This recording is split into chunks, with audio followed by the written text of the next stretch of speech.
students, once again this is Edwin sir.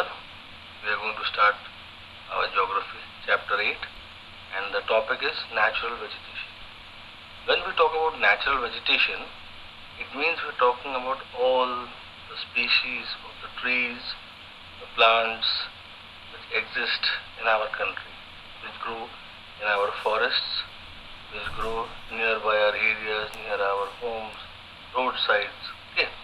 Now, natural vegetation refers to the plant community which has grown naturally without human aid and has been left undisturbed by humans for a long time.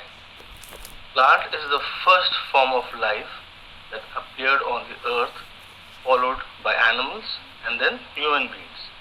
A great variety of natural vegetation is found in India due to unique distribution of temperature and rainfall.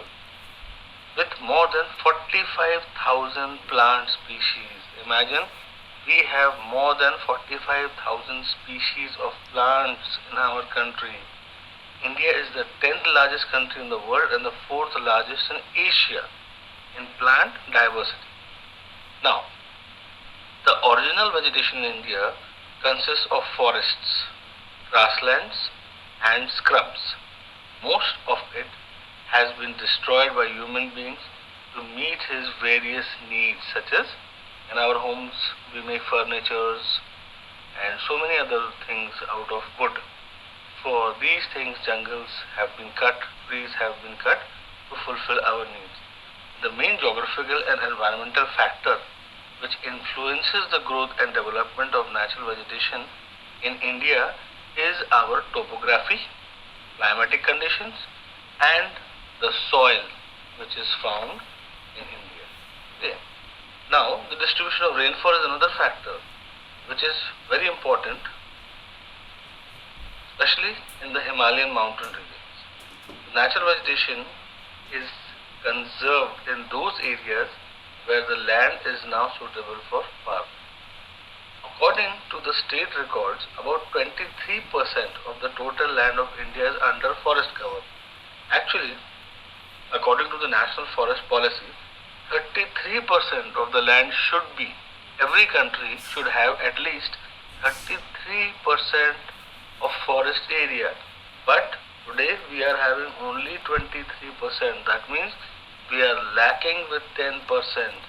You understand why the distribution of rainfall and other disturbances in the climate are taking place? Because our forest cover has gone less. And not only us, many of the countries. That is the reason why now our government is trying very hard to plant more and more trees. Special departments have been set up, like our forest department, like our social forestry programs that have been held and conducted by the government.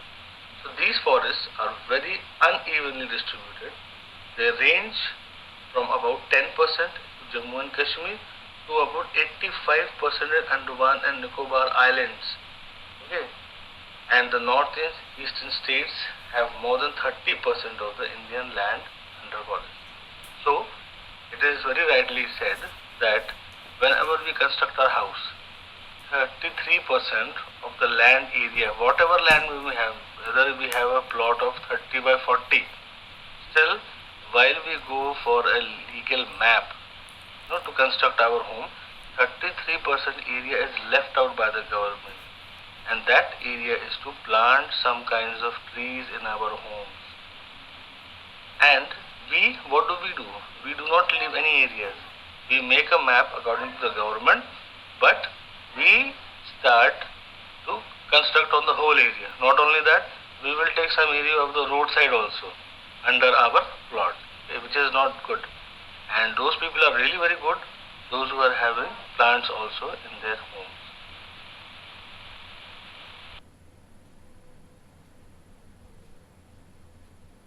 So the next topic is the types of natural vegetations which are found in India.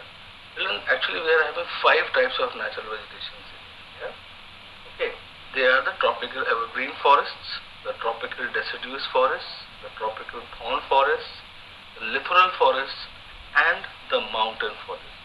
So firstly, we will discuss about the tropical evergreen forest.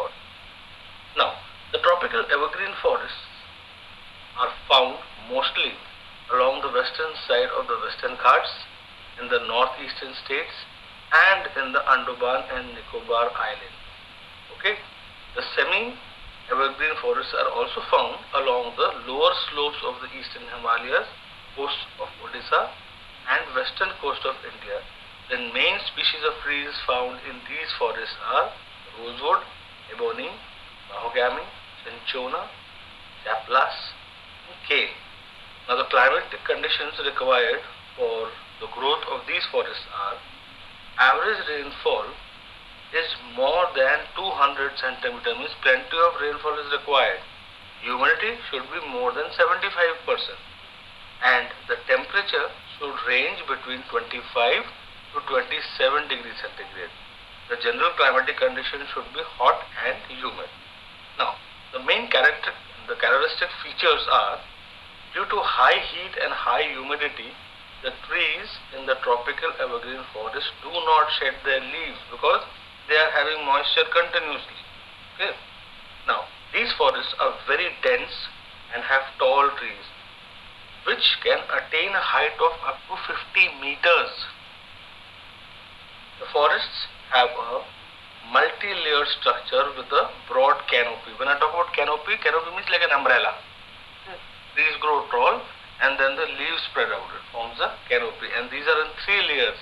So these forests will always have dark ground and marshy ground as well. Due to dense growth of trees, the sunlight cannot reach the ground. Thus, the ground is mostly marshy, and the undergrowth is mainly canes, bamboos, ferns, climbers, etc. A large number of species grow together in a small area.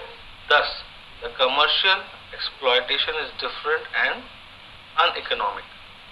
The wood from the tropical evergreen are semi-evergreen forests in hard, durable, fine cane and of high economical value.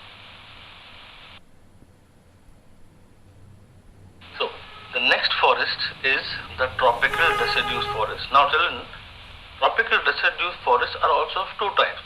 One is the moist deciduous, where you have plenty of rainfall, and another is the dry deciduous forest, where rainfall is less. Okay, this is classified into 2 portions. Which one? Tropical deciduous forests are classified into 2 kinds of forests: the moist deciduous and the dry deciduous. Now, the tropical deciduous forests, also known as the monsoon forests, they have a second name, are mostly widespread in India on the basis of the availability of water. The tropical deciduous forests are further divided into moist deciduous and dry deciduous. The tropical deciduous forests cover much longer area than the tropical evergreen forest. The moist deciduous forests are found mostly along the foothill of the Himalayas, northeastern states Jharkhand, western Odisha, Chhattisgarh, and on the eastern slopes of the Western Ghats, whereas the dry deciduous forests are found in the humid parts of Peninsular Plateau and the plains of Bihar and Uttar Pradesh. That means in our area, the trees that we are having, must have seen neem, bamboo, sandalwood, mahua, these are all found in our area. So we are having the deciduous forests. The most important trees in the moist and dry deciduous forests are teak, sal, tendu, hair, sandalwood, mahua, mulberry, bamboo, peepal, neem, etc. Now, the climatic conditions for their growth is: the rainfall should range between 70 to 200 centimeters. Temperature should be around 27 degrees centigrade, and relative humidity should be 50 to 80%. Whereas in the moist deciduous forest, previously we talked about the normally, okay. Now the moist deciduous forests, they should have rainfall 100 to 200 centimeters. Temperature should be 27 degrees centigrade, and your relative humidity should be 60 to 80.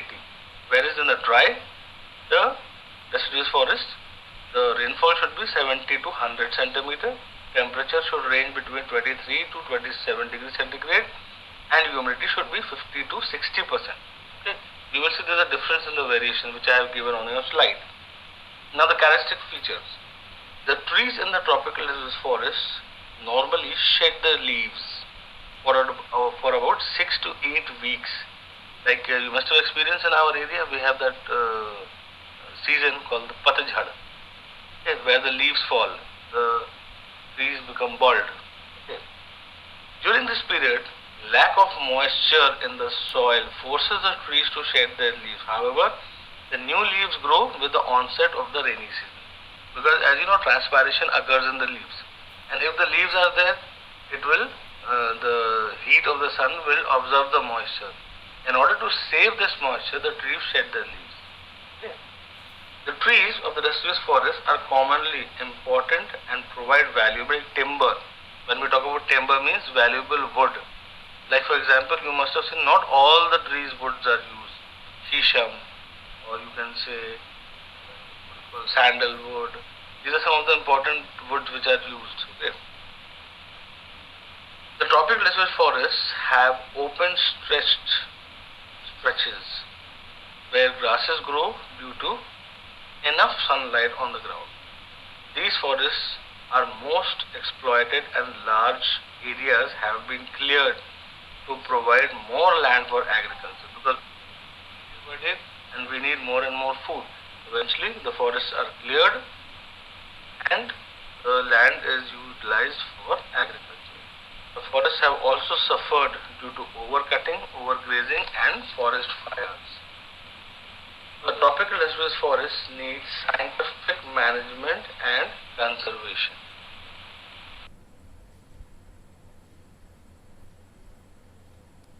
Now, the third is the tropical thorn forest. Okay, it is found in Rajasthan, Gujarat, Western Haryana, Southwest Punjab, MP, Madhya Pradesh, Western Ghats, Maharashtra, Karnataka, Telangana, Tamil Nadu.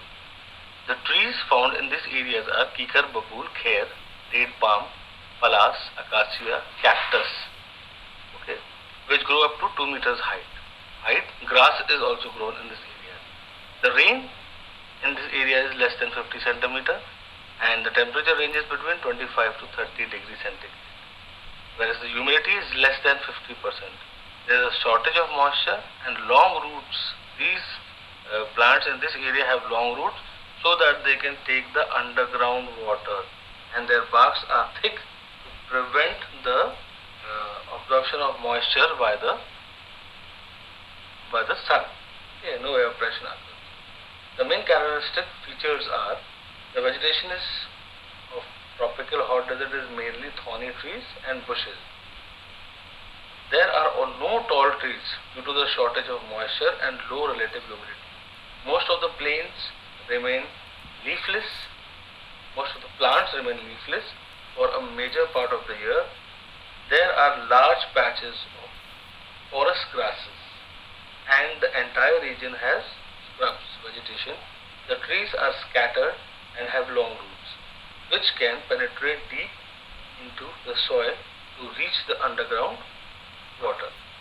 The trees have thick bark and small thick leaves which can reduce evaporation or transpiration. Fourth is the littoral forest. In the littoral forests are also called the mangrove forest, which can grow and survive in fresh as well as in saline water. Saline water means salt water that is on the shores of the seas, oceans, bays. The dense littoral forests occur all along the coastline in the sheltered areas, backwaters, salt marshes and mud flats. The littoral forests are also occur in tidal creeks and coastal areas which are prone to tidal waves. These forests occur in and around the deltas of Ganga, Mahanadi, Godavari, Krishna and the Kaveri rivers. And the main characteristic features are the littoral forests are mostly evergreen and are associated with wetness. The main trunk of the tree is supported by stilt-like roots which mostly remain under water. The roots of mangrove trees are exposed during low tide but are submerged in water during the high tide.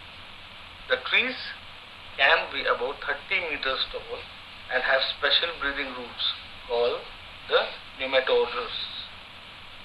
The epiphytes means plants that grow on other plants.